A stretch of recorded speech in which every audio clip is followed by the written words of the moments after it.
Bonjour et bienvenue à la présentation de la capsule sur la déclaration d'incident-accident. Lorsque vous recevrez une déclaration d'un employé, vous pourrez consigner l'information dans l'écran Déclaration d'incident-accident de la solution. Vous devez saisir le nom de l'employé qui vous a remis la déclaration et ensuite ajouter ce suivi à son dossier. Une fois l'employé trouvé, vous le sélectionnez. Vous allez dans le bas de l'écran pour faire Ajouter et vous sélectionnez Déclaration d'un incident-accident. Une fois sélectionné, l'écran apparaît et vous pouvez alors commencer à compléter les informations.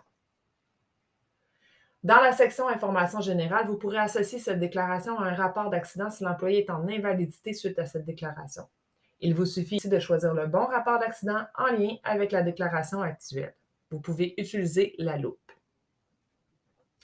Ensuite, vous pouvez aussi associer une ancienne déclaration déjà existante au dossier de l'employé si celle-ci est en lien avec la déclaration actuelle. Le statut de la déclaration vous permet d'identifier les différentes étapes dans lesquelles vous vous trouverez durant l'analyse de cette déclaration. Voici donc les différents statuts proposés.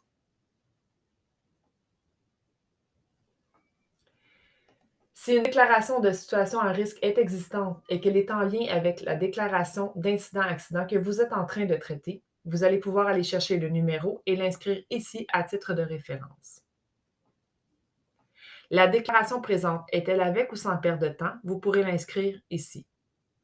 Vous pourrez aussi choisir la période financière touchée par la déclaration d'incident-accident. Dans la section suivante, vous pourrez inscrire la déclaration faite par l'employé. Il vous suffit de compléter les champs de cette section.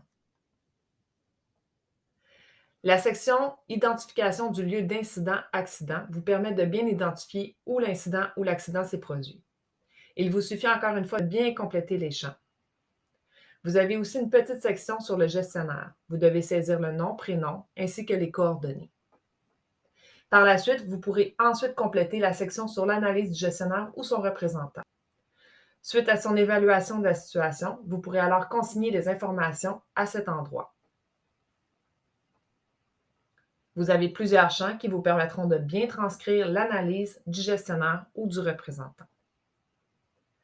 Un peu plus bas, vous pourrez identifier la nature et le siège de la blessure, ainsi que le genre d'accident et la gravité. Vous pourrez donc bien documenter cette section. Est-ce qu'un secouriste ou un témoin était présent lors de l'incident ou de l'accident? Si oui, vous pouvez alors consigner l'information dans cette section. Une dernière section est réservée à la prévention. Vous pourrez inscrire commentaires ou recommandations dans cet encadré.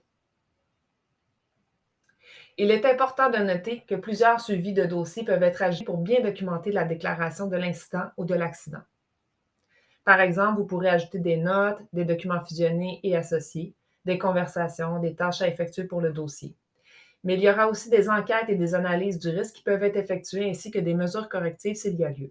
Vous retrouverez 2 autres capsules, soit pour les mesures correctives et pour l'enquête et analyse du risque, qui vous permettront de bien comprendre ce suivi de dossier. Ceci met fin à la capsule.